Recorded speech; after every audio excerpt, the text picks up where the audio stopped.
Hello, this is going to be my second update on the remote controlled snowmobile I'm building. So not a whole lot has been done since last video. I've finished these, both of them, put hinges on here.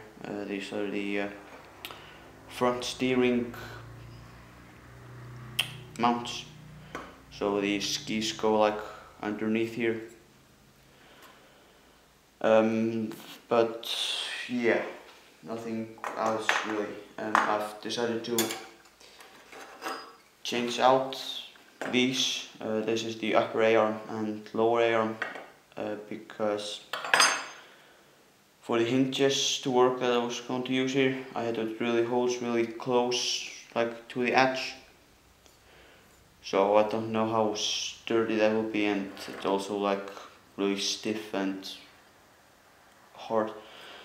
So I've kind of decided to use some sort of metal tubing and bend it in a shape of like this for upper and lower. So that will be a lot just like on the real snowmobiles. Then I've also taken modified this a little. It had these rails here, so I've taken those out because I didn't really like that, and it's a lot lighter now. So yeah,